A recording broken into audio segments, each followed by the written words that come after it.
नमस्कार, स्वागत है आपका आवाज़ अड्डा में। और आज हम बातचीत करेंगे रिलायंस इंडस्ट्रीज़ की एनुअल जनरल मीटिंग जो है उसमें जो बहुत सारी बातें कही गई हैं उसको समझने के लिए। रिलायंस इंडस्ट्रीज़ देश की सबसे बड़ी कंपनी, सबसे वैल्यूएबल कंपनी और बहुत सारे नए बिजनेसेस में उन्होंने एंटर किया है। उसके बारे में बहुत सारे डिटेल उस एजीएम में दिए गए, उनको समझेंगे क्योंकि वैल्यूएशन और वैल्यू क्रिएशन के लिहाज से इस कंपनी ने हिस्ट्री क्रिएट की है। जब से ये लिस्ट हुई है, इसकी 46वीं आज एजीएम थी और आज की एजीएम में भी बहुत सारे प्लान सामने रखे गए। सबसे बड़ा प्लान तो ये था कि जो पूरा बोर्ड है वो रिकॉन्स्टिट्यूट हो रहा है। मुकेश अंबानी जी अभी उसके चेयरमैन हैं और उनके तीनों बच्चे बोर्ड में शामिल हो रहे हैं, आकाश, अनंत और ईशा। और अलग अलग इन तीनों की जिम्मेदारियां होंगी। आगे इनको ग्रूमिंग की जाएगी और अगले 5 साल तक मुकेश अंबानी जब तक चेयरमैन रहेंगे तब तक इनको वो ग्रूम करेंगे और पूरे संस्थान को, पूरे बिजनेस को एक इंस्टीट्यूशनल कल्चर में कन्वर्ट करेंगे। तो रिलायंस रिटेल के बारे में हम बातचीत करेंगे, जियो प्लेटफॉर्म्स के बारे में हम बात करेंगे, न्यू एनर्जी के बारे में हम बात करेंगे और हाल ही में लिस्ट हुई जियो फाइनेंशियल्स के बारे में भी हम बातचीत करेंगे। हमारे साथ जो मेहमान है बातचीत करने के लिए उनसे मैं आपका परिचय करा दूं। एलिक्सियर कैपिटल के दीपन मेहता जी हमारे साथ हैं, मार्केट एक्सपर्ट सुदीप बंदोपाध्याय जी हमारे साथ हैं और विलियम ओ'नील के मयूरेश जोशी। सबका आपका बहुत बहुत स्वागत है। दीपन सर, कॉरपोरेट हिस्ट्री में हम लोगों ने बहुत सारे ट्रांसफॉर्मेशन देखे हैं और रिलायंस इंडस्ट्रीज़ की जर्नी भी मैं कम से कम 20 साल से देख रहा हूँ, जब से मैंने इसको कवर किया। हर बार एजीएम बहुत इंतज़ार रहता है उसका। आज के एजीएम में उन्होंने जो बहुत सारी चीज़ें रखी, उसमें सबसे पहले मैं बात करना चाहूँगा ये जो प्लान उन्होंने सामने रखा, तीनों बच्चों को बोर्ड में ले आए हैं और अब वो उसको मेंटर करेंगे। आप कैसे देखते हैं इसको? गुड इवनिंग और आपके शो पे इनवाइट करने के लिए बहुत बहुत धन्यवाद। देखिए, ये कोई नई बात नहीं है और पहले भी वो मैनेजमेंट ने कहा है कि they have a succession plan in place और फैमिली की जो डिसीजंस है, I think that is being implemented at this point of time. हमेशा जब भी कोई कंपनी, बड़ी company, they have succession planning, एक तरीके का मैंडेट भी है और एक कंफर्ट लेवल आता है इन्वेस्टर्स को। So I am not surprised about the succession planning. It is as per the lines, so I don't think it has anything new from that point of view. जी Deepan sir, Mukesh ji का ये कहना है कि वो अपने इस बिजनेस के जो बिजनेस का वर्क कल्चर है उसमें उन्होंने अपने लिए 3 टारगेट रखे हैं। एक तो वो पूरे इंस्टीट्यूशन को, पूरे मैनेजमेंट को ग्रूम करेंगे। दूसरा उन्होंने कहा कि अपने तीनों बच्चों को वो मेंटोर करेंगे। तीसरा उन्होंने कहा कि इसमें एक इंस्टीट्यूशनल कल्चर रखेंगे। चूँकि अब ये बिज़नेस जो कन्वेंशनल बिजनेस है ऑयल एंड केमिकल का या रिफाइनिंग का, उससे निकल करके अब नए बिजनेसेस में एंट्री हुई है। जियो फाइनेंस उसका लेटेस्ट है। तो नए तरीके के जो बिजनेसेस हैं, नई चीज़ें उसमें शामिल हो रही हैं, उसको समझने का, करने का एक नया तरीका होगा। तो ये बात जो उन्होंने कही है कि अब वो एक नए तरीके से इसको, पूरे सिस्टम को ग्रूम करना चाहते हैं। इसको इन्वेस्टर्स को कैसे रीड करना चाहिए, जो बहुत लंबे समय से इसके इन्वेस्टर हैं, 20 साल, 30 साल, 40 साल से जो लोग इसके साथ अभी भी जुड़े हुए हैं, उनके लिए ये आज का दिन या आज की ये स्टेटमेंट क्या मायने रखता है? देखिए, ये कोई नई बात नहीं है। There was a succession planning also when Dhirubhai Ambani was alive और उनकी भी पूरी सक्सेशन प्लानिंग थी, because of which there was not much of a transition issue post the senior Ambani's demise. So it's nothing new. I think सभी कंपनियां succession planning करती है and accordingly the operational heads also are known which family members will run which business. So this is, I think, as per lines. सबसे बड़ी बात यह थी Reliance AGM की कि there was no announcement on the value unlocking.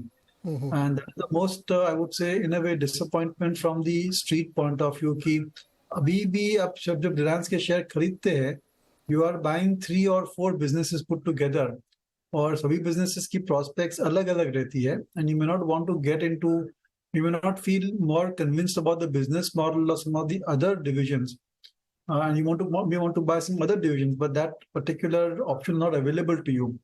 So I think the most important question which the street had in mind is कि उनकी जो value unlocking strategy क्या रहेगी and on that I think there was no further discussion from the management. जी Sudeep sir, पूरी speech आपने भी सुनी होगी, क्या आपका टेक अवे था, क्या आपने पॉइंट्स इससे निकाले? देखिए, एक चीज मैंने बहुत इंटरेस्टिंग सुना। उन्होंने, मुकेश अंबानी ने वेरी क्लियरली बोला कि Reliance retail will be the biggest component of the entire Reliance conglomerate, and that is one point he mentioned clearly. The second point he mentioned is that there has been significant interest expressed in Reliance retail by multiple wealth funds, sovereign wealth funds, global funds, as well as other global investors.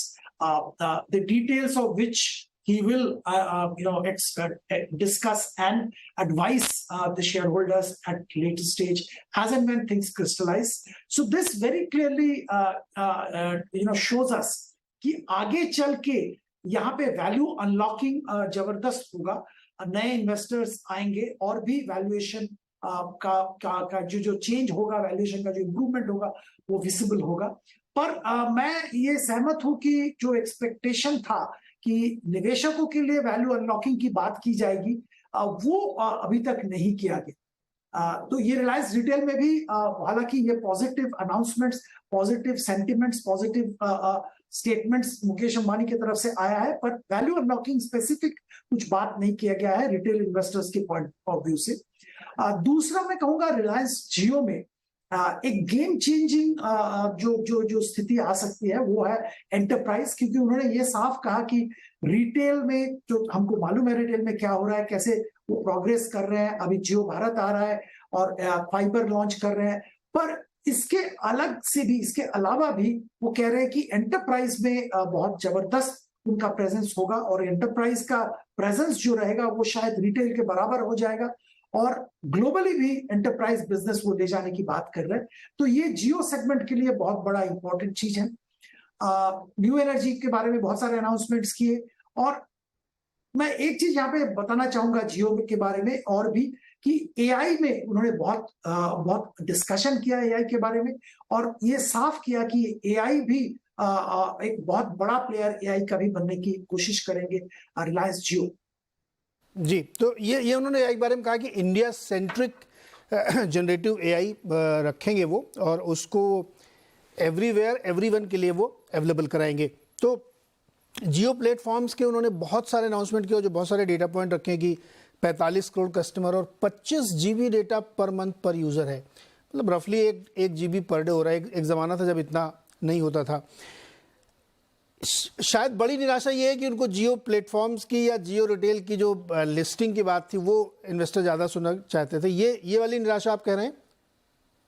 जी बिल्कुल कह रहे हैं, जियो retail दोनों के बारे में। कुछ अगर पांच साल पहले, मतलब 19 में, हाँ 19 में उन्होंने बोला था कि अगला 5 साल में ये सारे लिस्टेड कंपनीज हो जाएंगे, रिटेल इन्वेस्टर्स के लिए इसमें निवेश करना आसान हो जाएगा। उम्मीद तो था कुछ ना कुछ अनाउंसमेंट आएगा। वैल्यू अनलॉकिंग मेरे हिसाब से जरूर होगा, पर शायद announcements at an appropriate time separately आएगा। यहाँ पे अप्रोप्रिएट नहीं है क्योंकि देखिए उन्होंने बोर्ड मीटिंग भी नहीं बुलाया था, आज ऐसा कोई बोर्ड मीटिंग नहीं था, तो अनाउंसमेंट आना भी मुश्किल था। अब पहले तो बोर्ड डिसाइड करेगा फिर तो अनाउंसमेंट आएगा।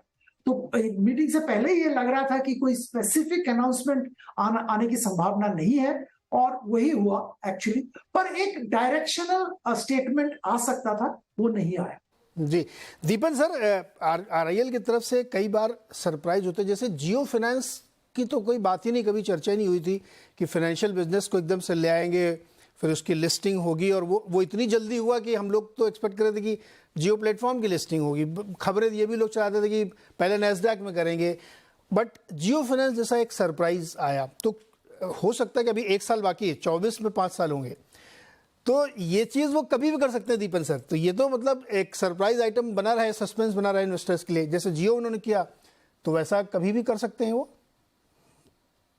हाँ, we remain in eternal hope कि ऐसी कोई अनाउंसमेंट आ जाती है जियो फाइनेंस जैसी, and investors are given company split and they are given shares of Reliance Retail as well as Jio platforms. Of course that certainly is on the cards, और अगर आप देखेंगे तो ये उम्मीद से ही कई investor are remaining invested in Reliance Industries और अभी क्या है कि ये जो कंपनीज है, जो डिविजन्स है, they become really large divisions and their basic momentum is very different. क्योंकि oil और chemical देखेंगे तो there's high degree of cyclicality in that business. If you look at the geo platform business, there is certain level of growth over there, but the fastest growing business is Reliance Retail. So I think investors want to have the choice as to which particular business they want to invest in, क्योंकि इनकी जो valuation रहती है वो भी अलग अलग रहती है. जैसे कि रिलायंस रिटेल की जो पी मल्टीपल हम देंगे, that is could be on the higher side considering what P multiple we are giving for say DMart और Trent for that matter. So there are differences in the valuation multiple as well for all the different businesses. And of course we remain in hope कि ये जो company है उसको split करके 3 division कर देती है. That will be the best possible outcome for the investors, because अगर वो आईपीओ करती है then Reliance industries become the holding company, और होल्डिंग कंपनी बन जाती है तो then definitely it affects the valuation and the stock price of Reliance industries per se. I think that on listing Jio platforms, Reliance retail, new age businesses as a standalone company may get a lot of interest from investors, but Reliance Industries फिर कौन खरीदेगा? Because if you want to buy Reliance Retail, then you buy the listed company. There's no point of buying Reliance Industries shares. So these are very, I think, very important questions for which the market is waiting for an answer, and hopefully we'll have a positive outcome from the management. Okay, ये interesting questions है कि क्या Reliance industries एक holding company की तरीके से होगी, फिर अलग अलग बिजनेस होंगे. तो मयूरेश, आपके लिए सबसे बड़ा इस पूरी स्पीच में सुनने में क्या आया, क्या आपको सबसे इंटरेस्टिंग लगा?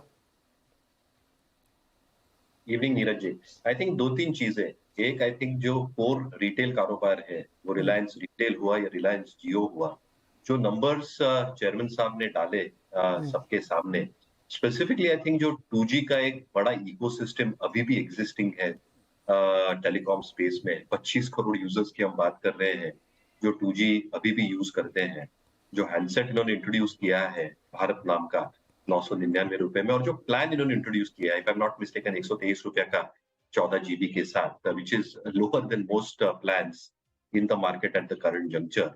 तो अच्छा खासा आई थिंक एक ट्रैक्शन शायद आ सकता है from the existing user base from 2G to 4G. और ये पूरी जो ट्रांजिशनिंग ये बता रहे हैं फ्रॉम 4G टू 5G, आज 96% सेंसस टाउन्स में इसका प्रेजेंट है. आज जो जियो एयर फाइबर की ये बात कर रहे हैं, जहां पे 10 मिलियन से 200 मिलियन के एड्रेसेबल साइज हो सकती है.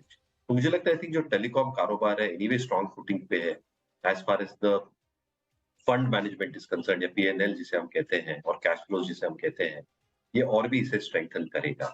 रिटेल के लिए आई थिंक जो नए विकल्प इन्होंने किए हैं, either through partnerships and with the digitalisation that they have probably done on the Jio platforms, कहीं ना कहीं I think online plus offline, I think जो एक अपनी प्रेजेंस चैनल इन्होंने एस्टैब्लिश किया है, जो आज स्टोर प्रेजेंस है इनकी, और जो इबिटा मार्जिन में एक्सपेंशन दिख रहा है, ये रिटेल ओरिएंटेड बिजनेसेस पूरे एसओटीपी के मोर देन 65-70% अकाउंट करते हैं. और इसलिए जैसे दीपेन भाई ने कहा या इन्होंने भी कहा, तो मुझे लगता है आई थिंक इसकी क्या प्रक्रिया रहेगी इन द नेक्स्ट फ्यू क्वार्टर्स, ये देखना बहुत जरूरी होगा.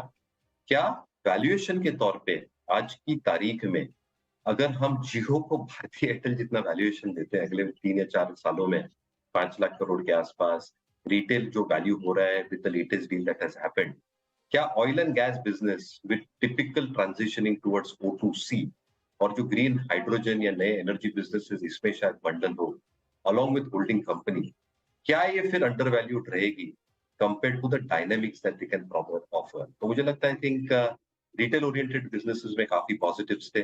डिसअपॉइंटमेंट्स ऑब्वियसली जैसे दीपन भाई ने कहा, लिस्टिंग के टाइमलाइंस रिटेल और जियो के ना होने के कारण आई थिंक थोड़ी डिसअपॉइंटिंग थी.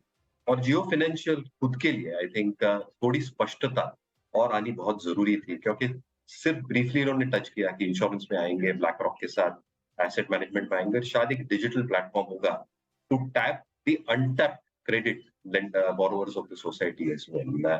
तो आई थिंक 1-2 डिसअपॉइंटमेंट्स थे और positives I think retail, Jio और undervaluation of the O2C जी. अब इसको थोड़ा सा और एक्सपेंड करते हैं. सुदीप सर, रिलायंस जैसी स्केल की कंपनी और रिलायंस जैसे स्केल का बिजनेस, क्या इन्वेस्टर्स के मन में कोई ये शंका है? जब जियो लॉन्च हुआ था टेलीकॉम बिजनेस, तो उस समय फुल ग्रोन मैच्योर मार्केट था टेलीकॉम का, कोई उसमें ऐसा नहीं था कि बहुत अनटैप्ड मार्केट पड़ा था आके कोई आदमी उसको कब्जा कर लेगा। लेकिन ये आए, नए तरीके से आए और आज देश की सबसे बड़ी कंपनी बन गए। 45 करोड़ सब्सक्राइबर हैं और 25 GB डेटा पर मंथ पर यूज़र यूज़ कर रहा है। एक ज़माने में 1-2 GB भी नहीं ख़त्म होता था। तो एक एक बिजनेस को लेते हैं। जिस तरीके से जियो फाइनेंस को लेकर के, जैसे अभी मयूरेश ने भी कहा कि अभी बहुत स्पष्टता नहीं है क्योंकि बिजनेस ही नहीं कोई, अभी तो वो अलग हो के सिर्फ लिस्ट हुई, उसमें केवल ट्रेजरी स्टॉक है। लेकिन मार्केट में जो बैलेंसी है कि लोग 200 रुपये से कम उसका भाव नहीं आंक रहे हैं, इतनी बड़ी बिकवाली हो रही है पैसिव फंड की ओर से, उसके बावजूद वो स्टॉक वहीं पे टिका हुआ है। अब लोग कह रहे हैं कि कुछ और बचे बाकी फिर खत्म हो जाएगा। क्या इस स्केल पे या इनके एग्जीक्यूशन पे रिटेल इन्वेस्टर को भरोसा करना चाहिए कि जिस तरीके से उन्होंने जियो ट्रांसफॉर्म करके दिखाया था, रिटेल का वैल्यूएशन 8 लाख करोड़ कर दिया है, तो जियो फाइनेंस भी वैसा ही कमाल करेगा? जी नीरज जी, बिल्कुल करना चाहिए भरोसा। 2-3 बात मैं यहाँ के कहना चाहूंगा। पहली बात तो है कि अगर आप 200 रुपए के वैल्यूएशन जो भी मार्केट में हो रहा है, उसमें एक बड़ा हिस्सा तो रिलायंस इंडस्ट्रीज का शेयर ही उस कंपनी में है, तो उसका वैल्यूएशन तो डायरेक्टली मल्टीप्लाई करके मिल जाएगा। और करीब अच्छा खासा कैपिटल भी डाला है, तो अगर बुक वैल्यू की बात करें, वो भी तगड़ा बुक वैल्यू है। ऐसी बात नहीं है कि बुक वैल्यू कम है। ये जो नया कंपनी के हिसाब से इसका एक historically high level of capitalization इस कंपनी का हुआ है। तो पहली बात तो ये है। दूसरी बात, बिजनेस के बारे में मैं ये कहूंगा कि इंडिया में फाइनेंशियल सर्विसेज स्पेस में अभी भी बहुत अपॉर्चुनिटी एक्सप्लॉइट करना बाकी है। और जो कि जैसे हम टेलीकॉम की आप बात कर रहे हैं, जब टेलीकॉम में ये आए थे तब सबको लग रहा था कि चलो बहुत सारे प्लेयर्स हैं, कहाँ पे अपॉर्चुनिटी है। और बहुत सारा बात ऐसा भी हुआ था, बहुत बड़ा डेट लिया है इन्होंने, क्या होगा बैलेंस शीट का, कब बिजनेस प्रॉफिटेबल बनेगा, पर इन्होंने करके दिखाया। फाइनेंशियल सर्विसेज में भी मैं मानता हूं कि ऐसा ही स्थिति है। हालांकि बहुत सारे प्लेयर्स हैं, अच्छे प्लेयर्स भी हैं, दिग्गज प्लेयर्स हैं, प्रॉफिटेबल प्लेयर्स हैं, छोटे मझोले प्लेयर्स हैं, बट इसके बावजूद जो रिटेल फाइनेंशियल सर्विसेज स्पेस में अभी भी बहुत जगह बाकी है। और अगर इनका जो मुकेश अंबानी साहब ने स्पष्ट किया कि जो भारत है वो भारत में फाइनेंशियल सर्विस लेके जाना चाहते हैं, जो कि इन्होंने जियो टेलीकॉम के बारे में भी वही जिक्र किया था कि ये भारत में वो टेलीकॉम प्रोवाइड करना चाहते हैं, टेलीकॉम सर्विस। इंडिया में तो शायद बाकी लोग प्रोवाइड कर ही रहे हैं, पर भारत में ले जाना चाहते हैं। फाइनेंशियल सर्विसेज में भी वही बात कर रहे हैं कि ये रिटेल में ले जाना चाहते हैं, अनटैप्ड सेगमेंट्स में, जहां पे जिनको फाइनेंस नहीं मिलता, जहां पे फाइनेंशियल सर्विसेज सही तरह से पहुंच नहीं रहा है, वहां पे ले जाना चाहते हैं। और ये डिजिटल फर्स्ट जो बात कर रहा है जियो फाइनेंशियल के बारे में, शायद ये एक गेम चेंजर बन सकता है। बाकी जो फाइनेंशियल सर्विसेज में कंपनीज हैं वो भी डिजिटल लेके काम कर रहे हैं, बट जो ट्रेडिशनल बिजनेसेस हैं वहां पे देखिए एक एस्टैब्लिश स्ट्रक्चर है, उसके ऊपर वो डिजिटल करने की कोशिश कर रहा है और वहां पे स्ट्रगल हो रहा है। अभी भी डिजिटल नहीं हुआ, फाइनेंशियल सर्विसेज डिलीवरी सीमलेस अभी भी नहीं हुआ। अगर financial services delivery digital medium के जरिए सीमलेसली प्रोवाइड कर पाए तो शायद एक बहुत बड़ा गेम चेंजर स्थापित हो सकता है। और एक बात यहाँ पे याद ये भी रखना पड़ेगा कि बहुत बड़ा कैप्टिव कस्टमर बेस है ग्रुप में। जियो रिटेल की बात करें या जियो फाइनेंशियल जियो प्लेटफॉर्म्स टेलीकॉम साइट की बात करें, एक बहुत बड़ा कैप्टिव कस्टमर बेस है जिसको किसी भी तरीके से ये यूज कर पाएंगे, जिसको फाइनेंशियल सर्विस प्रोवाइड कर पाएंगे और बहुत बड़ा बुक क्रिएट कर पाएंगे।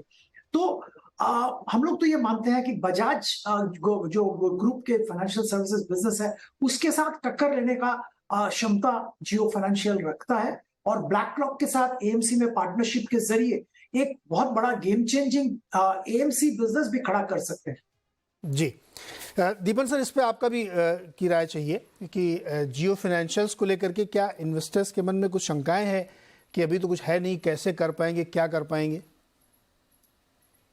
देखिए, रिलायंस इंडस्ट्रीज का एग्जीक्यूशन इज वर्ल्ड क्लास, और कोई भी बिजनेस में अगर वो एंटर करते हैं then they will certainly grab large part of the market share.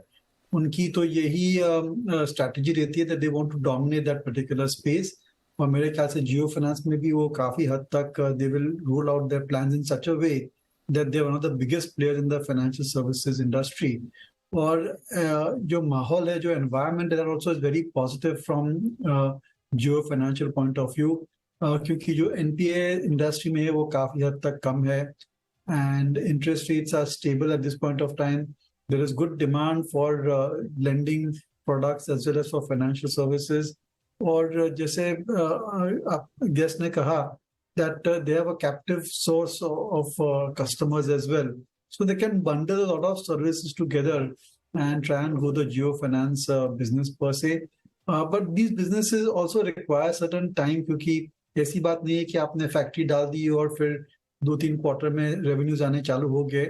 It is all a process, क्योंकि ये मैन पावर ड्रिवन बिजनेस है। जो फाइनेंशियल सर्विसेज बिजनेस रहता है, that is dependent a lot on how much you recruit, the quality of people you recruit at the lower level, middle level, and the technology platform, testing of the technology platform, collection system. So काफी I mean there are many moving parts in our financial services business, which take a little bit of time to build. Which is what I think Reliance Industries will do over the next 2-3 years or so. But there's no denying the fact that 3-4 साल 5 साल में this Jio Finance is going to be a big giant in the financial services space. And from that point of view, I think certainly it is a stock worth watching. Okay, एक सवाल मैं मयूरेश लेता हूँ, उसके बाद मैं फिर retail पे आऊँगा। मयूरेश, जियो फाइनेंस की अगर आप डिटेलिंग पढ़ें उनके प्रेजेंटेशन में, तो उसके नीचे 6-7 बड़े बिजनेसेस हैं। एसेट मैनेजमेंट का होगा, इंश्योरेंस का होगा, ब्रोकिंग का होगा, एनबीएफसी का होगा, कंज्यूमर फाइनेंस का होगा। ये अपने आप में इतने बड़े बिजनेसेस हैं कि इनकी अलग अलग भी लिस्टिंग हो सकती है। हो सकता है 10 साल बाद जियो फाइनेंस में वैल्यू अनलॉकिंग शुरू होनी पड़े। पॉइंट मेरा कहने का ये है कि जो इस समय का इकोसिस्टम है फाइनेंसिंग का, अनसिक्योर्ड फाइनेंसिंग वाली, जहाँ पे, तो अगर आप लेटेस्ट रिपोर्ट जेफरीज की भी पढ़ें तो उसमें ये कहते हैं कि ज़्यादातर ये वाला बिजनेस छोटी एनबीएफसीज के पास है, और बड़ा बिजनेस जो बिजनेस फाइनेंसिंग का बिजनेस है वो सरकारी बैंकों ने ले रखा है, जो कि मतलब। और एक रिपोर्ट ये भी कहती है कि अगले 3 से 4 साल के बीच में एक बहुत बड़ा मैसिव डिसरप्शन और चेंज होने जा रहा है फाइनेंसिंग में, क्योंकि कोई भी इंस्टीट्यूशन अब बहुत लंबे समय के लिए फाइनेंस करने के लिए मेंटली प्रिपेयर नहीं, उसको लगता है 3-4 साल की लेंडिंग बहुत होती है। तो ये एक नई तरीके की अपॉर्चुनिटी क्रिएट कर रहा है, और इसके जैसा प्लेयर अगर आता है तो ये आपको लगता है कि एक डिसरप्शन करेगा? मैं ये इस पॉइंट ऑफ व्यू से पूछ रहा हूँ क्योंकि बहुत सारे लोग तरह तरह के सवाल पूछते रहते हैं कि अभी तो कुछ बिजनेस ही नहीं है, इसकी वैल्यू कैसे बनेगी। मतलब इतना स्केप्टिसिज्म मैंने पहली बार देखा कि अभी 5-10 साल पहले आपने जियो को देखा है, आपने रिटेल का देखा, 8 लाख करोड़ का मार्केट कैप हो गया है, स्टिल पीपल आर अंडरस्टैंडिंग कि नहीं यार ये थोड़ा सा है। मतलब मैं ये समझना चाहता हूँ, आप लोग चूंकि इतने बड़े बड़े ग्रुप्स पे जुड़े हुए हैं, क्या बिजनेसेस में कोई डाउट लगता है क्या? तो आपके सवाल के 2 पहलू नीरज जी।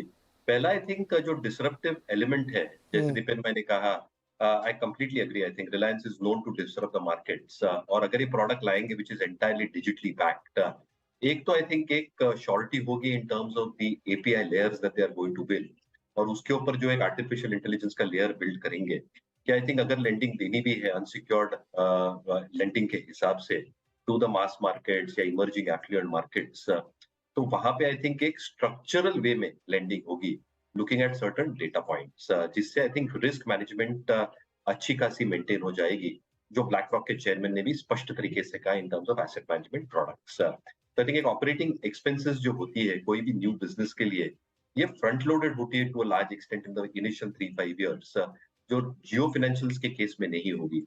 जो सुदीप जी ने और दीपेन जी ने पॉइंट्स रखे in terms of the existing database, backend support, technological support, platform support, ये सारी चीजें अबेट करेंगी एक्सपोनेंशियल ग्रोथ को compare to other players who would have taken a relatively longer period of time. आपका जो दूसरा सवाल है इन टर्म्स ऑफ क्या इसमें से भी वैल्यू अनलॉक हो सकती है, मेरे अनुमान से आई थिंक जो लो हैंगिंग फ्रूट्स है, आई थिंक जो कंज्यूमर डिस्क्रिशनरी लोन्स है, जिसे कंज्यूमर ड्यूरेबल लोन्स अब कहते हैं, आज के तारीख में आई थिंक जो रिलायंस रिटेल में इनकी प्रेजेंस है, that they can easily tap into. Insurance products, they very well know, I think, what is now needed for the market. Life हो या नॉन लाइफ हो, क्या बेस लेवल प्रोडक्ट्स लेके आने चाहिए फॉर मास मार्केट्स, जिससे I think risk element भी कम होगा और प्रीमियम कलेक्शन भी ज्यादा होगा। मुझे लगता है ये लो हैंगिंग फ्रूट है, रिलायंस भले बात ही करेगा।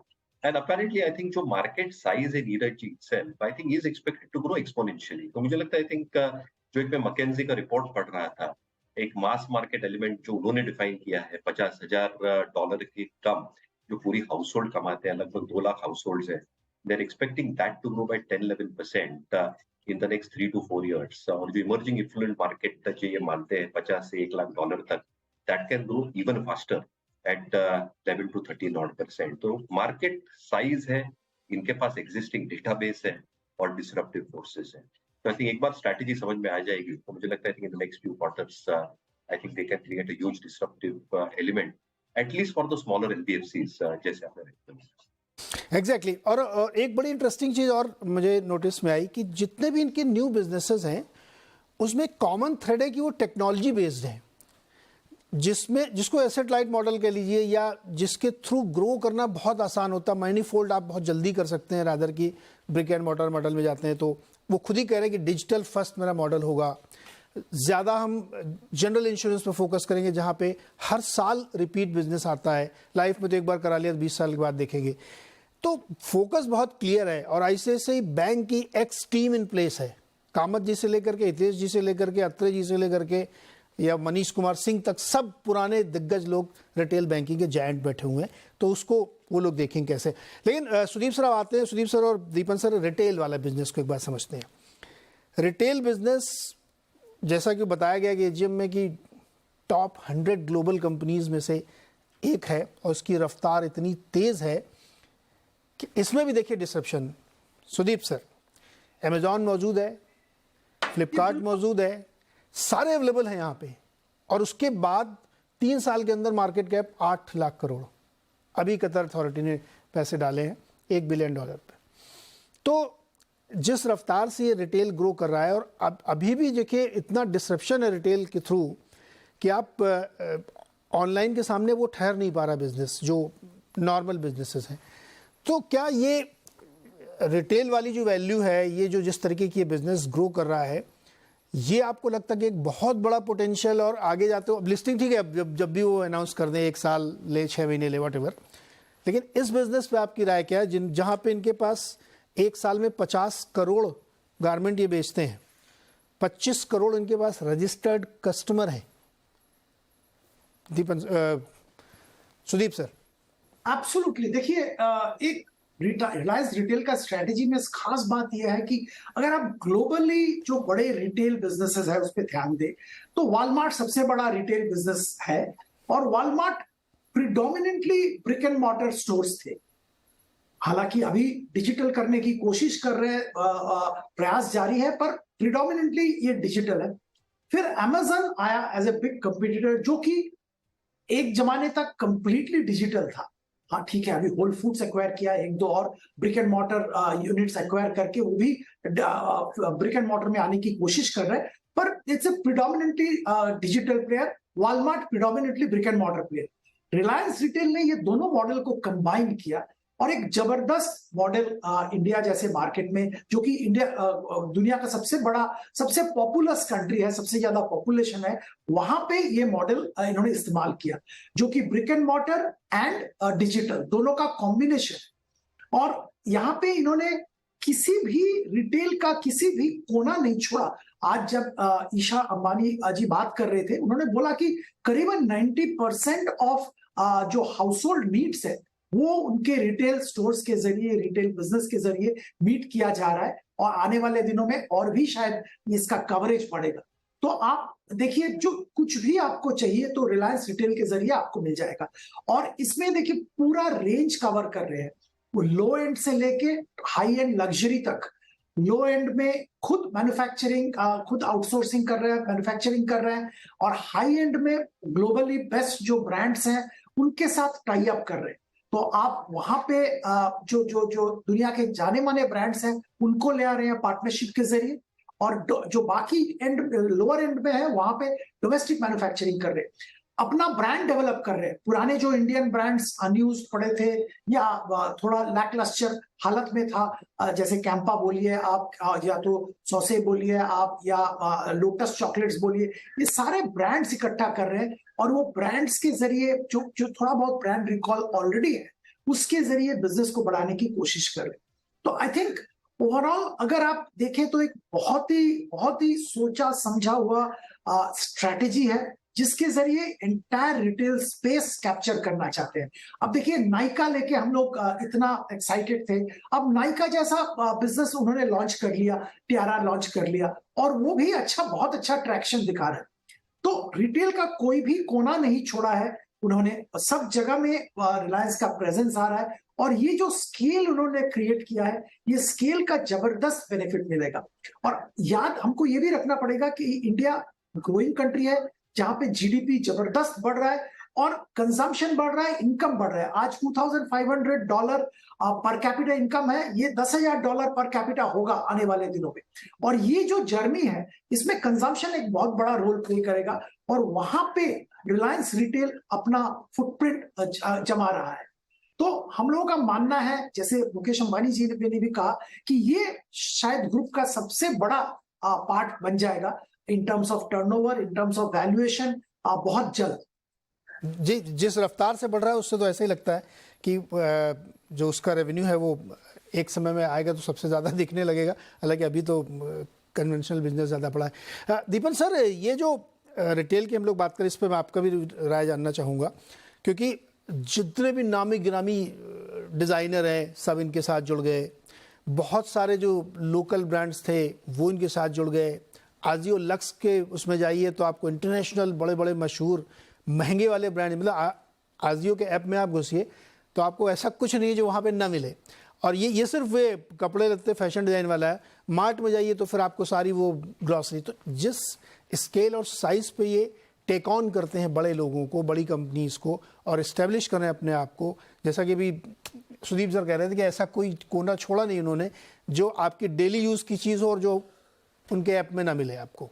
तो जैसा वो कह रहे हैं कि क्या आपको लगता है कि ये बिजनेस सबसे बड़ा और सबसे तेज बढ़ने वाला यही ग्रोथ का ट्रिगर है इसमें? एक्चुअली रिलायंस का सबसे बड़ा ट्रिगर ये है। जी हाँ, I think there is no doubt कि in terms of potential Reliance retail as of now showing the highest potential. उसकी वजह ये भी है कि there is a huge shift from unorganised to organised sector, और इसकी वजह से we are seeing this kind of valuations and this kind of earning visibility for Reliance Retail. और जो है competition is also there which is pretty stiff, but Reliance Retail के पास जो balance sheet है, जो execution capability, I think that is really the advantage that Reliance Retail has got along with the brand. और उनकी retail में strategy ये भी रहती है कि they want to promote private labels. तो प्राइवेट लेबल अगर प्रमोट करते हो that's very positive on the operating profit margin side. जैसे कि उन्होंने कहा कि कैंपा कोला है, you want to take it global. Now, if Campa Cola is sold instead of Coca-Cola or Pepsi Cola within Reliance retail stores, obviously the margin on Campa Cola is much higher than trying to sell other competing products. So, जो उनकी strategy है to promote private label, that also is very sound. And amongst the entire business at this point of time, certainly Reliance Retail seems to be the most exciting. और इसी की वजह से I think they're able to attract such global investors, what they announced recently. So, very positive on it. Brother set, अगर आपको Reliance retail खरीदना है stand alone तो आप नहीं खरीद सकते, आपको रिलायंस इंडस्ट्रीज खरीदना पड़ेगा। और अगर आप रिलायंस इंडस्ट्रीज खरीदते हैं then you are getting bit of oil to chemical, you are getting platform, you are getting new age businesses also, and that I think is something which investors have to understand, and they have to accordingly try and assess the company on that basis. ये valid point है। अगर आप आजियो में जाइए कुछ बड़ा discount लेना तो बंडल में आपको सामान खरीदना पड़ेगा। ये एक इंटरेस्टिंग पॉइंट है जिसको मुझे लगता है एड्रेस होगा ये कभी कभी। मयूरेश, इस पर आपका कमेंट चाहिए। क्या ये मतलब थोड़ा एग्जेगरेटेड स्टेटमेंट है, लेकिन मेरा मन कर रहा है आप लोगों से शेयर करने का कि आप मतलब ऐसा मुझे लगता है कि आपकी जो भी मंथली एक्सपेंसेस हैं उसका एक सर्टेन परसेंटेज जो कि काफ़ी हायर होगा वो रिलायंस के पास जाएगा। आप ग्रॉसरी लीजिए, कपड़े लीजिए, एनर्जी लीजिए, टेलीफोन लीजिए, जो भी करेंगे आप उसमें से एक हिस्सा उनके पास जाना ही है। अब वो कितने परसेंट भी जाएगा मैं उसको नहीं मेरा आइडिया, लेकिन मुझे लगता है कि उन्होंने ये एक इट्स अ मॉडल कि आपकी जो भी आपके खर्चे हैं पूरे महीने के, मान लीजिए आप 100 रुपये महीने में खर्च करते हैं, तो उसमें से 15 रुपये रिलायंस के पास जाएंगे, क्योंकि आप कुछ भी करिए पैसा उन्हीं के पास जाना है। इस मॉडल पे ये पूरा ग्रुप चल रहा है। बिल्कुल। आई थिंक जो रिटेल बिजनेस है, जो इनके पहिए हैं Neeraj ji, groceries have done exceptionally well. दूसरा आई थिंक जो लाइफस्टाइल कंपोनेंट्स है, जो आप एजीओ ऐप की बात कर रहे थे, आई think that has done exceptionally well. जो नए डिजाइनर्स और आई थिंक अक्रॉस प्रोडक्ट जो प्राइस रेंजेस में इनके पास है on the AGO platform, I think that is itself a value disruptor of sorts. Or consumer durable or electronics भी, I think if I'm not mistaken, Neeraj, they have sold 5 lakh laptops पिछले वर्ष, which is no small feat. तो I think इनका जो अभी presence बन गया है लास्ट क्वार्टर से, which is the annualized quarter से, जो पहली तिमाही का क्वार्टर था, they have still added stores, 18,500 store के आसपास पहुंच गए हैं, 70.6 मिलियन स्क्वायर फीट की जगह हो गई है। और आई थिंक जो प्रेजेंस हो रहा है इनका, सरप्राइजिंगली, जो ईशा अंबानी ने कहा, is in tier 2, tier 3 cities, which is where the growth is coming. तो जो नए इंडिया में हम भारत की बात कर रहे हैं, जो मुकेश भाई ने भी अपने स्टेटमेंट में कहा था, I think that is where the next leg of the growth is expected to come, क्योंकि जो प्रोपोर्शनेट डिस्क्रिशनरी स्पेंडिंग आएगी, ये tier 2, tier 3 टाउन से आएंगी, और majority portion of their stores are getting open in tier 2, tier 3 towns. और एक track record है Neeraj ji, not just Reliance retail. आप कोई भी डिस्क्रिशनरी स्पेंड की बात करें, इंडस्ट्री की, QSR की आप बात करें, मैकडॉनल्ड्स से लेके पिज्जा हट तक, everybody is trying to open store in tier 2, tier 3 towns, क्योंकि मैक्सिमम वेल्थ क्रिएशन अगले कुछ वर्षों में वहीं से आने वाला है। And Reliance is probably embarking on this entire journey to probably tap into this markets at the beginning. और ये जो स्टिकीनेस रहेगी with the digitalization, comfort, offline online presence, ये शायद लॉयल्टी कस्टमर्स की वो कंटिन्यू करेंगे in the next few years, क्योंकि जो 4 C's ईशा अंबानी ने कहे, I think the care component then becomes extremely important in this line of business. So I think काफी पॉजिटिव्स है। ओके, तो ये थी रिटेल की कहानी, और हमने बात की प्लेटफॉर्म की, रिटेल की और जियो फिनेंस की। एक सेगमेंट और है न्यू एनर्जी, जो कि पूरे वर्ल्ड में इस समय सबसे ज़्यादा चर्चा में है और ग्रोथ के लिए एक बड़ा ट्रिगर है, वो रिलायंस इंडस्ट्रीज के लिए भी। छोटे से ब्रेक के बाद लौट के आते हैं, इस पे चर्चा करेंगे। करें, आज रिलायंस की एजीएम हुई, उसमें बहुत सारे पॉइंट रखे गए, बहुत सारे एक्सपेक्टेशंस थे इन्वेस्टर्स के, जिस पर वो जानकारी चाहते थे। कुछ जगहों पे उनको निराशा भी हुई कि प्लेटफॉर्म्स की और रिटेल की लिस्टिंग के बारे में कोई अपडेट नहीं दिया गया। तो लेकिन बहुत सारी नई चीज़ें हैं जिनको भी हम समझने की कोशिश करते हैं। हमने ब्रेक से पहले आपसे कहा था कि न्यू एनर्जी बिजनेस को भी हम समझना चाहते हैं कि इसमें जो ग्रोथ ट्रिगर है। दीपन सर, न्यू एनर्जी एक बहुत नया बिजनेस है, और उस पर कंपनी ने पहले 75,000 करोड़ का इन्वेस्टमेंट बताया था। गीगा फैक्ट्रीज लगेंगी, सोलर मॉड्यूल, पैनल्स, तमाम सारी चीज़ें, ग्रीन हाइड्रोजन। अभी एक और 75,000 करोड़ के कैपेक्स की बात की गई है, जो कि साइज ऑफ बैलेंस शीट को देखते हुए बहुत ज़्यादा नहीं है। इस पर आपका टेक क्या है? देखिए, आई थिंक ये हमेशा रिलायंस की स्ट्रैटेजी रही है that they go for new and new businesses, और जहां पर एक बार टेक्नोलॉजी एस्टैब्लिश हो जाती है and they can see the road map to expand, then उनकी मेन कैपेबिलिटी ये रहती है कि they can raise humongous amount of capital, they can get lot of human talent as well, and then they can manage the regulatory environment to ensure that the rollout of the particular service or product is really fast. और ये पूरा जो model है, they have repeated it time and again. Right from the time when the first petrochemical plant came up, they went for backward integration, then refining, then telecom, then retail, and now new age businesses. So सभी businesses have been really, really successful also, and they've been great value creators. So I'm sure कि जो new age business वो लगा रहे, जिनकी factory लगा रहे, that also will be highly successful.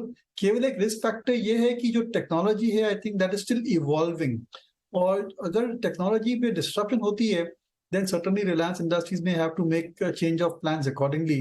But that I think the management is completely capable of doing it. और मेरे ख्याल से that is the way forward. End of the day, Reliance is an energy company. और जैसे जैसे energy consumption, energy production में trends change होते रहते हैं, they also have to go with the market, they have to go with the requirement of the customer and what the regulatory environment is. So I think it is sensible from that point of view. और जो भी वो factory लगा रहे हैं, I think it is well within their financial capacity and it will not burden the balance sheet that much.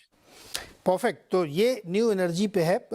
Sudeep sir, US में जितना per capita consumption होता है एनर्जी का, उसका 1/10 भी नहीं होता भारत में। और हमारे यहाँ लगातार अब ये कोशिश हो रही है कि एनर्जी कंजम्पशन बढ़ाया जाए अलग अलग सोर्सेज से। डेफिनेटली क्लीन एनर्जी पे ज़्यादा फोकस है क्योंकि अब सारी दुनिया के लीडर्स ये मानते हैं। तो रिलायंस ने भी 2035 तक के लिए अपने आप को ये शपथ ली है कि वो नेट कार्बन जीरो होंगे। नेट कार्बन जीरो का मतलब होता है जितना कार्बन उत्सर्जन हो रहा है उतनी ग्रीन गैस अगर हम ग्रीन एनर्जी जनरेट करेंगे तो नेट पे जीरो हो जाता है। ये इसका मतलब होता है। नेट पे जीरो का मतलब नहीं कि बिल्कुल कार्बन नहीं होगा। तो जिस तरीके से अब रिलायंस अपने आप को फोकस कर रही है, बहुत पैसे खर्च कर रहे हैं कि वो सोलर पे, विंड के लिए बहुत बड़े पैमाने पे और एंड टू एंड, मतलब जिसको टन की प्रोजेक्ट कह सकते हैं कि इक्विपमेंट भी बनाएंगे, फोटोवोल्टिक पैनल भी बनाएंगे, प्रोड्यूस करेंगे, दुनिया को बेचेंगे भी। इसके लिए बहुत सारे टाइप्स भी किए हैं। तो जो एक लोगों के मन में होता है कि यार ओरिजिनली तो ये एनर्जी कंपनी है, फॉसिल फ्यूल से शुरू हुई थी और वहीं पे अभी ये सबसे बड़ा कंट्रीब्यूशन है, लेकिन जो एक ट्रांसफॉर्मेशन है, जैसे कि आज कहा भी गया एजीएम के दौरान कि ये न्यू रिलायंस की तस्वीर आप देख रहे हैं, कैसे लेते हैं आप ये जो पूरा प्लान है इनका न्यू एनर्जी का? जबरदस्त प्लान इन्होंने बनाया है और ये पिवोट करना इनके लिए बहुत जरूरी था। क्योंकि जो ट्रेडिशनल एनर्जी कंपनीज हैं उन सबके लिए बहुत इंपॉर्टेंट हो जाता है कि वो ट्रांजिशन करे into the renewable energy, green energy जिसको कहा जाता है। और इनका जो कहना है, मुकेश जी ने साफ बोला कि 100 gigawatt capacity they want to reach by 2030, renewable energy का 100 गीगावाट कैपेसिटी। आई थिंक एक बहुत बड़ा अच्छा टारगेट है और 100 गीगावाट कैपेसिटी रीच कर अगर कर जाए तो I think a significant part of their own, all of their own requirement as well as significant part of domestic requirement, customer requirement they will be able to meet. इसमें दो पहलू की बात कर रहे हैं, दो माइलस्टोन इन्होंने बात किया। एक तो सोलर गीगा फैक्ट्री इनका 2025 तक रेडी हो जाएगा और बैटरी गीगा फैक्ट्री 2026 तक रेडी हो जाएगा। और ये दोनों क्रिटिकल कंपोनेंट है। अब विंड के बारे में इन्होंने कहा कि जो कार्बन फाइबर के जरिए विंड एनर्जी का ब्लेड भी बनाना शुरू करेंगे और विंड एनर्जी भी एक अच्छा इकोसिस्टम, मैन्युफैक्चरिंग इकोसिस्टम क्रिएट करेंगे। सो एक तो अगर आप देखेंगे सोलर एनर्जी, जहां पे वो सैंड से सोलर चिप बनाएंगे और सोलर गीगा फैक्ट्री बना रहे हैं। दूसरा विंड, जिसके ब्लेड्स भी बना रहे हैं और विंड का भी एक बहुत बड़ा इंपॉर्टेंट रोल रहेगा।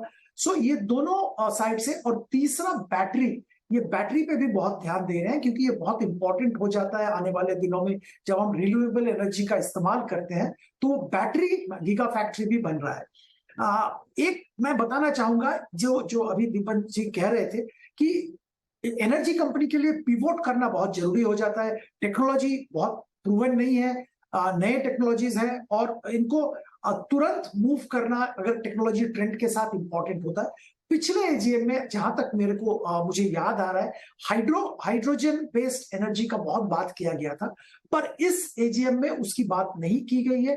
बीच में ये सुनने को आया था कि हाइड्रोजन एनर्जी का जो टेक्नोलॉजी है वो अभी प्रूवन नहीं हुआ। शायद रिलायंस ने इसीलिए इसको ड्रॉप किया फॉर द टाइम बीइंग और फोकस कर रहे हैं सोलर पे, विंड पे और बैटरीज पे। करेक्ट। मयूरेश जी, आपका टेक क्या है? क्योंकि जिस तरीके से ये बात बड़ी सही कही इन्होंने कि अभी भी बहुत सारी टेक्नोलॉजी इवॉल्विंग है, ट्रांजिशन पीरियड में है। जैसे बैटरी की टेक्नोलॉजी आप लीजिए, लिथियम की चल रही है, एल्युमिनियम बैटरी भी चल रही है, अब साइज में भी लेकर के, कैपेसिटी में लेकर के, तो बहुत सारे बदलाव हो रहे हैं और कंपनी उसके साथ साथ अपने आप को ट्रांसफॉर्म कर रही है। आपका क्या टेक है न्यू एनर्जी बिजनेस पे? एब्सोल्युटली। तो I think just to add to Sudeep ji point, जो आई थिंक ट्रांजिशन हो रहा है अगले कुछ वर्षों में और जैसी पूरी वर्ल्ड कार्बन न्यूट्रलिटी की तरफ बढ़ रही है, आई थिंक दो पहलू उभर के आते हैं रिलायंस के लिए। एक, I think if they are capable enough, और जो है Reliance of putting up 100 gigawatt hours in the next 5 to 7 years, I think एक बहुत सब्सटेंशियल पोर्शन जो ये कह रहे थे, जो हम एनर्जी इंपोर्ट करते हैं आज की तारीख में, आई थिंक वो अच्छी खासी कम हो जाएगी एंड हमारी dependence from a net importer से नेट एक्सपोर्टर हो सकती है। तो आज के तारीख में I think if you are probably looking forward कि अगले 5 से 7 वर्षों में with these capacities that will come through, solar में जो हम बात कर रहे हैं 25 तक बैटरी स्टोरेज बाय 26, और 5 सालों में जो 100 बायोगैस के आई थिंक जो प्लांट्स लगेंगे, compressed biogas के CBG, I think that is going to be extremely impressive in terms of fulfilling our energy needs. दूसरी चीज आई थिंक जो ESG पैरामीटर्स पे रेटिंग्स होते हैं, जैसे ट्रांजिशन होगा एक अलग रेटिंग मिल सकती है रिलायंस को, as they fulfill most parameters of being carbon neutral in the next few years. और अगर ये माइलस्टोन जल्दी हासिल करते हैं, जो कार्बन क्रेडिट्स इनको मिलते हैं, I think that can be substantial enough to be recognized on the P&L itself. तो मुझे लगता है I think जो ग्रीन एनर्जी की तरफ ट्रांजिशन है, steps in the right direction. Street मान के चल रहा था कि शायद एडिशनल केपेक्स अनाउंस हो ऑन दी एक्जिस्टिंग 10 बिलियन, यानी जो 75 करोड़ का केपेक्स इन्होंने अनाउंस किया था पिछले वर्ष, क्या इस पे एक एडिशनल केपेक्स अनाउंस हो रहा है? Absolutely right, and I concur with Sudeep ji and you as well, Neeraj ji. I think जैसे एनर्जीज में ही बदलाव आते जा रहे हैं, कहीं ना कहीं I think additional capex will be put on hold. ये एग्जिस्टिंग कैपेसिटीज पहले आएंगी, जैसे एनर्जी ट्रांजिशंस दिखते जाएंगे which is far more sustainable, शायद एडिशनल केपेक्स उसमें। करेक्ट। तो ये तो हम लोगों ने काफ़ी थ्रेडबेयर में डिस्कस किया अलग अलग बिजनेसेस पे, जिस पे बातचीत हुई, उसके अंदर की क्या डिटेलिंग है और कैसे वो ग्रो कर रहा है।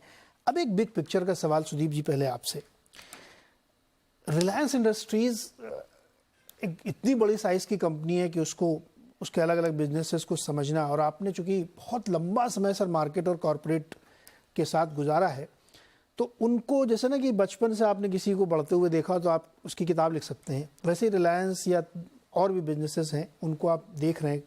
एक वॉचर के तौर पे जब आप इस ट्रांसफॉर्मेशन को देख रहे हैं कि कंपनी अपने पुराने बिजनेस से निकल के नए बिजनेस पे आ रही है, फोकस शिफ्ट कर रही है और उस तरीके की चीज़ें कर रही है जो आगे फ्यूचर हैं, जैसे कोर मुझे लगता है इनका टेक्नोलॉजी है। हमने एक टेक्नोलॉजिकल प्लेटफॉर्म बनाया, उसके ऊपर मैं लोन भी दूंगा, उसके ऊपर मैं टेलीकॉम सर्विस भी दूंगा, उसके ऊपर मैं कपड़े भी बेचूंगा, उसके ऊपर मैं ग्रॉसरी भी बेचूंगा, उसके ऊपर मैं एनर्जी भी करूंगा। तो ये जो एक बड़ा ट्रांसफॉर्मेशन है, ये आपको टाइमली लगता है? ऐसे ही बड़े बड़े बिजनेस बदलते हैं? बिल्कुल टाइम नहीं लग रहा है नीरज जी। और देखिए, आपने पहले एक सवाल आपने किया था और आप बात कर रहे थे कि करीबन अपना जो 100 रुपया अगर हमारा इनकम हुआ, उसका 15 रुपया रिलायंस के पास जाएगा। मैं तो ये बोलना चाहूंगा कि वो तो कोशिश कर रहे हैं 100 रुपया ही उनके थ्रू जाए, उनके थ्रू जाए। Yes. देखिए, आपने ग्रोसरी की बात की, ग्रोसरी वहां से लेंगे आप, कपड़े वहां से लेंगे, कंज्यूमर ड्यूरेबल आप रिलायंस के शोरूम से लेंगे। फिर आप अगर आप निवेश करना चाहेंगे, आपके पास जो पैसा बचा वो भी आप रिलायंस जियो फाइनेंशियल सर्विसेज के जरिए निवेश करेंगे, इंश्योरेंस लेंगे, आप एनर्जी कंज्यूम करेंगे। तो मतलब लगभग सारे जो आम आदमी के जो सारे जो रिक्वायरमेंट्स है वो रिलायंस के किसी ना किसी आर्म से आई थिंक फुलफिल होगा। एक एरिया में कहना चाहूंगा जहां पे इतना प्रोमिनेंस उनका नहीं है और आम आदमी को चाहिए होता है, वो है हेल्थ केयर। आज तक हेल्थ केयर में, हाँ रिलायंस बॉम्बे में रिलायंस के हॉस्पिटल्स हैं, पर ऐसा कुछ पैन इंडिया हेल्थ केयर का कुछ उनके पास है नहीं आज के दिन में। शायद आने वाले दिनों में कुछ सोचेंगे। सर, उन्होंने एक रिलायंस ने खरीद लिया है, एक ऑनलाइन कंपनी है जो पैथोलॉजी में है, नेटमेट्स। यस। तो पैथोलॉजी और मेडिसिन में, मतलब मैंने ये इसीलिए कहा था कि आप के जीवन का कोई अंग ऐसा नहीं है जहां पे रिलायंस की प्रेजेंस ना हो। प्लास्टिक तो आप मतलब सदियों से यूज़ कर रहे हैं और वो उन्हीं के थ्रू आती है। तो बहुत सारी चीज़ें आ रही हैं। तो ये जो ट्रांसफॉर्मेशन आप समझो ना, टाइमली इन्होंने किया है, ये अपने आप में बड़ी चीज़ है। और शायद ये सारी चीज़ें करने के लिए लोन भी आपको वहीं से मिलेगा। तो बहुत ही टाइमली ट्रांजिशन किया है। देखिए, पहले ऑयल इंडस्ट्री में थे, अगर उससे पहले भी देखिए पॉलिएस्टर में थे। अब पॉलिएस्टर आज नहीं करता है। पॉलिएस्टर का जो कपड़ा था, जो साड़ीज थे, जो वो आज फैशन में नहीं है। वहां से ट्रांजिशन किया, बैकवर्ड इंटीग्रेशन फॉरवर्ड इंटीग्रेशन करके। फिर एनर्जी का भी ट्रांजिशन हो रहा है। उसी टाइम में देखा बहुत बड़ा अपॉर्चुनिटी टेलीकॉम में है, वहां पे आए। टेलीकॉम से वो रिटेल में गए और जैसे आप कह रहे थे, बेस एक customer base, loyal customer base और टेक्नोलॉजी के जरिए वो मूव कर रहे हैं। खास बात यहाँ पे मैं एक चीज कहना चाहूंगा कि रिलायंस के साइज के जो कंपनीज दुनिया भर में है, ये नॉर्मली ग्लोबल बिजनेस करते हैं। जब एक कंट्री में एक बिजनेस उन्होंने सक्सेसफुल हो गया तो दूसरे कंट्री में, तीसरे कंट्री में, फिर ऑल ओवर वर्ल्ड एक्सपैंड करना चाहते हैं। और रिलायंस ने इंडिया को अपना बेस माना और इंडिया में ही डिफरेंट डिफरेंट बिजनेस के जरिए एक्सपैंड करते गए। ग्लोबल एक्सपेंशन नहीं किया ऐसा कुछ खास, इंडिया में ही डिफरेंट डिफरेंट एरिया में एक्सपैंड किया। तो फोकस उनका इंडिया और इंडियन कस्टमर पे ही रहा है। हालांकि बाकी इनके साइज की जो ग्लोबल कंपनीज है वो अपना एक प्रोडक्ट लाइन या 2 प्रोडक्ट लाइन लेके सारा दुनिया में उसका कारोबार करते हैं। रिलायंस ने मल्टीपल प्रोडक्ट लाइन बट कारोबार इंडिया में ही किया है। फोकस्ड रादर है। हालांकि वो उन्होंने कहा था कि जब वो जब न्यू एनर्जी वाले में जाएंगे तो उसको वो यहाँ से पूरी दुनिया के लिए एक्सपोर्ट करेंगे, बनाएंगे, तमाम चीज़ें वो उस पर करेंगे। मेरे जी इस पर आपका भी टेक चाहिए। ये जो बड़े बड़े बदलाव होते हैं बिजनेस घरानों में कि एक चीज़ आपने पकड़ ली, फ्यूचरिस्टिक, सब अब जमाना टेक्नोलॉजी का है, जो भी बिजनेस करना उसके थ्रू करना है। टाइमली पकड़ लिया इन्होंने, हर चीज़ उसी के थ्रू हो रही। इवन सुदीप सर, शाम को जब आराम से आप घर में बैठेंगे सारा काम करने के बाद, तो पिक्चर भी उन्हीं की देखेंगे फिर जियो सिनेमा पे। जी मेरे जी। नहीं, कंप्लीटली आई थिंक एक 360 डिग्री व्यू होता है और एक फोरसाइट होती है। आई थिंक कोई भी बिजनेस चलाने के लिए फोरसाइट होना बहुत जरूरी है, जो मुकेश भाई के पास सदियों से है। On top of that I think जो उन्होंने एक स्टेटमेंट कहा था अपने स्पीच में कि हम खुद को भी एक टेक्नोलॉजिकल इनेबल्ड कंपनी मानते हैं। तो जो आप प्लेटफॉर्म्स की बात कर रहे हैं जिसका एक बेस होगा algo layers, AI layers across businesses, I think that is going to be a game changer, क्योंकि technology is something that will rule the world. I think जो हम कहते हैं data is the new oil, I think ये सच हो रही है कहानी और ये सच होते रहेगी इन the next few years. Having said that, एक प्रेजेंटेशन स्लाइड जो उनके बेटे ने दिखाया था, जिसे हम नेटवर्क स्लाइसिंग कहते हैं, they will create that entire ecosystem और जो कंपनी कॉर्पोरेट हाउस होल्ड को अपने हिसाब से चाहिए वो ट्वीक करे और इम्प्लीमेंट करे। यानी जो प्लग एंड प्ले हम कहते हैं, ये कोई भी बिजनेस वेंचर कर सकता है with minimal cost and minimal time spent on that, क्योंकि कॉस्ट और टाइम ये 2 बड़े पहलू होते हैं कोई भी बिजनेस चलाने के लिए। और ये system availability in terms of APIs ना सिर्फ डोमेस्टिकली बट एक्सपोर्ट मार्केट्स में भी अवेलेबल कर देंगे, जो एक ह्यूज अपॉर्चुनिटी बन के आती है for green energy as a whole. जैसे मैं कह रहा था, I think the first mover advantage that Reliance is taking with the huge capex कोई भी कंपनी आज की तारीख में कर नहीं रही है।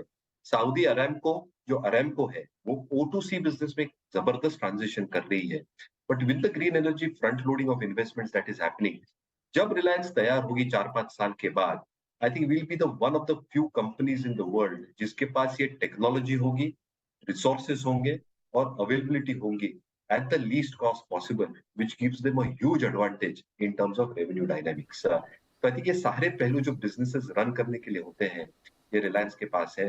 फोरसाइट है, विजन है, स्ट्रैटेजी है, प्लानिंग है, जो ये सक्सेसफुली इंप्लीमेंट करते हैं, जिसके वजह से ये कंपनी है जो है आज की। जो बड़े बिजनेस होते हैं, जो बहुत दूरदर्शी होते हैं, वो भविष्य देख लेते हैं कि अगले 25, 50, 100 साल में दुनिया कैसे बदलने वाली है, उसके अनुसार अपने बिजनेस को बदलते हैं, ढालते हैं। रिलायंस शायद उसी फेज से गुजर रही है जब उसको ये दिख रहा है कि टेक्नोलॉजी एनेबल्ड बिजनेसेस को फोकस करना चाहिए, रिटेल को फोकस करना चाहिए, फाइनेंस को फोकस करना चाहिए, न्यू एनर्जी पे फोकस करना चाहिए। जब मैंने सवाल पूछा था कि बहुत टाइमली जो कंपनियां अपने आप को चेंज कर लेती हैं वही सर्वाइव कर पाती हैं, ऐसे भरे उदाहरण आप गूगल में जाके देखेंगे कि कैसे कोडक ख़त्म हो गई, कैसे नोकिया ख़त्म हो गई कंपनी, क्योंकि वक्त के साथ इन्होंने अपने आप को बदला नहीं। लेकिन रिलायंस अपने को वक्त के साथ न सिर्फ बदलती है, अपडेटेड रखती है। आज की एजीएम को सुन के मुझे ये लगा कि जैसे मैंने सवाल कहा कि हर ज़िंदगी के आपके हर पहलू को वो टच कर रहे हैं, फिनेंस से लेकर के डेली लाइफ तक को। ये एक बड़े कॉन्ग्लोमरेट का ट्रांजिशन होता है और जो बोर्ड में उन्होंने परिवर्तन किया, अपने बच्चों को लेके आए और उनको ग्रूम करेंगे 5 साल तक, ये दिखाता है कि नेक्स्ट 5 इयर्स बहुत बड़े एक्साइटमेंट वाले होने वाले हैं। सारे बिजनेसेस आपको इस्टेब्लिश होते हुए दिखेंगे। और जो थोड़ी सी निराशा हुई कि वो लिस्टिंग का प्लान नहीं सामने आया, मुझे लगता है जैसे जियो फाइनेंस ने सरप्राइज़ किया था, वैसे अचानक किसी दिन आप सुनेंगे कि जियो प्लेटफॉर्म और रिटेल की भी लिस्टिंग की तारीख आ जाएगी। तो बड़े बड़े बिजनेसेस में ऐसे ही देखना चाहिए। आप दोनों मेहमानों का सर बहुत बहुत शुक्रिया हमारे साथ जुड़ने के लिए और निवेशकों को एक्सप्लेन करने के लिए, समझाने के लिए।